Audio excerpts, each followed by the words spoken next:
there. Happy Training Tuesday. My name is Kim Irwin. I'm an independent consultant with Arbonne International, and thank you so much for joining me today.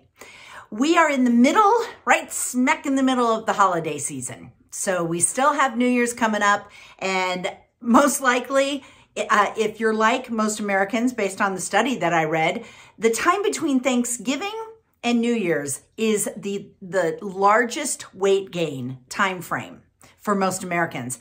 Actually, that was before COVID, but traditionally it's between Thanksgiving and New Year's. Did you know that? Did you also know they did a study in 2021?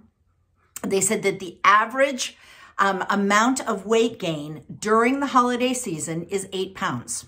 Okay, now, I don't know about you, but when I put on 8 pounds, and that's a when, not if, because everybody does, well, maybe not everybody, but when that happens, your clothes don't fit good. You don't feel good. You don't feel good about yourself. And this is the time that everybody's taking pictures and you don't want to be, bloated and puffy and all that kind of fun stuff. So what happens? Like, what are the reasons?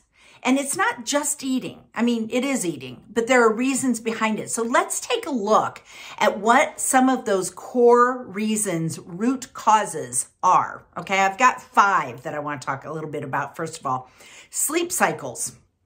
Did you know that during the wintertime, when it's darker, days are shorter, that directly affects your circadian rhythm? Okay, so your sleep cycles are off. Also, you may be out at parties, you're staying up later, you're not able to sleep in, maybe you can't get your naps in that you want, whatever it is, those sleep cycles are messed up to some extent, okay? That can cause you to eat more, all right?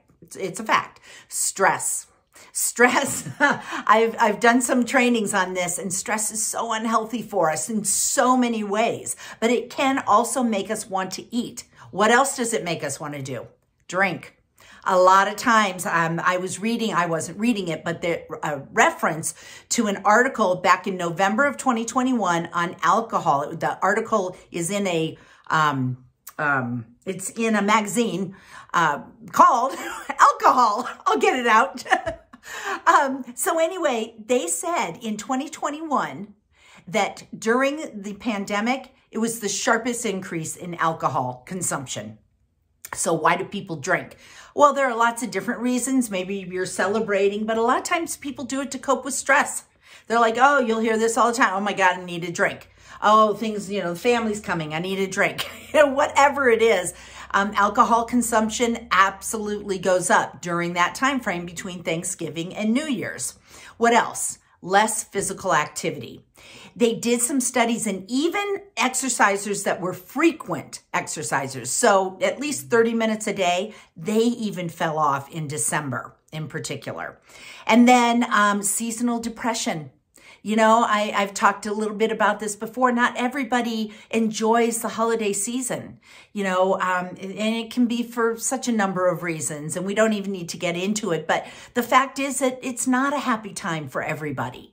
So that can cause to overeating as well, overindulging in whatever that looks like. And it's usually not exercise. So what do we need to do? We need to do a lot of different things, but here are some, kind of starter points, because think about it, like you may have the best intentions. I'm just going to eat those veggies from the veggie tray, but then you're dipping them in some kind of a dip that may not be the healthiest dip. And there's candy everywhere. We had an incredible Christmas. There was homemade fudge. There were other homemade pies and desserts and cobblers and all of these things that you don't normally have. And so you just, in your mind, you think to yourself, well, I'm just going to have it now. I don't ever have it any other time. But the fact of the matter is that we do pack on pounds. Again, that average is 8 pounds. The problem is that if you don't lose that, it generally will compound. So we need to take some action that's going to help get rid of that. A lot of times it's salt and it's water. A lot of that is part of that weight gain. And you'll read articles that say, oh, the holiday weight gain isn't a thing, that it's just salt and it's just, just salt and water. That's not true. I mean, yes, that's probably part of it, but there are so many other factors. And I just went through many of them. So what do? The number one thing they say that you need to do is make a plan. You need to have a plan that you can stick to, get some structure back into your life. You need to, now this is from a study from Obesity Science and Practice, and they say that you should weigh regularly. Now, I know that it goes back and forth about whether you shouldn't hop on the scale. I know for myself, that keeps me accountable. Now, you can't just look at this, say that you're doing the 30 days, Arbonne's 30 days to healthy living, or you're doing Weight Watchers, or you're doing some other structure. Something needs to happen, okay, right? But if you're going to go up and down, okay? But this is just giving you something that you can monitor those successes with. And so that's number 2. How about number 3, get into a rut? And what they mean by rut is a routine. So again, there's your plan. There's your structure. So you make a plan. What am I going to do to attack this? Because it is an attack. It attacked us. So we need to fight back. So you've got your plan. You're going to weigh regularly. Keep yourself accountable there. You're going to get into that rut so you have a routine. Whether that is, and I'm not an advocate for this, packaged food kind of thing, because that's not sustainable. We've talked a lot about different food programs that are and are not sustainable. Get a friend. I tell you, when I have people that join with our 30 Days to Healthy Living, which we have one coming up, I always say, who's going to do this with you? You probably aren't the only one in your family that put on those 8 pounds. So let them help you. Join in. You help them. That is what this is all about, right? So get a friend. And the third one is be patient. You need to be patient with yourself. And that is for a number of reasons. Number 1 is that, I think it was last week, about sugar adaptation. And what that means is that we need to feel hunger.